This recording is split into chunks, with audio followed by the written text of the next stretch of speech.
We're here tonight in one of my second year seedling patches, and this is a second year seedling, is one that was grown from seed last year. I collected the tubers and then I grew these from tubers this year. So I'm kind of observing these second year seedlings and deciding whether I'm going to keep them for another year. So these are ones we liked last year that we kept, and what I'm hoping for traits in my seedlings is a nice stem.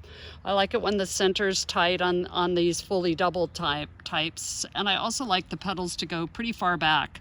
They don't have to go all the way back for a cut flower, but I do like to see that they have a lot of petals. So you can see this one's probably a little more mature than the one I just showed you, and the petals do go all the way back. This one has gets a little bit of like sun damage on it from the sun, but I don't mind that look. So I keep the ones even if they do that.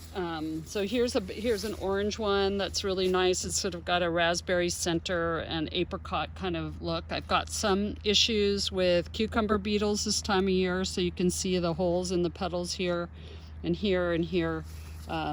I still do get some issues with that. So here's one too, same variety. So it's a second year seedling, I usually grow 2 plants of each of the different varieties. This one I'm not as happy with because it's not holding its center that well. I do like the color. It's got a good stem. It's got a good connection to the flower, a really great stem, but I'm just not liking how the center pops so quickly. So some of these haven't bloomed yet, so I'm still waiting on them. This one is the first bloom of this variety. And this is pretty big. It's almost 8 inches. I'd say it's more than 8 inches across, so it's kind of a big bloom. But I'm kind of liking how wild and crazy it is. That would be considered an informal decorative.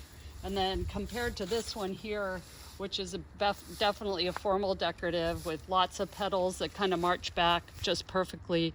This one goes all the way back to the stem as well. I'm not sure about the color as much as color that the florists and designers use, but I'm liking the form of it, so I may use this for hybridizing. This one here is doing pretty well. It has a little funny thing happening right here. This is probably damage from a bug, or it could be how it grew, so it could have some problems there. So I'm kind of looking at this again, a little bit of cucumber beetle damage, but the bloom goes all the way back. The stem's nice. It does get a little bit of sunburn on it.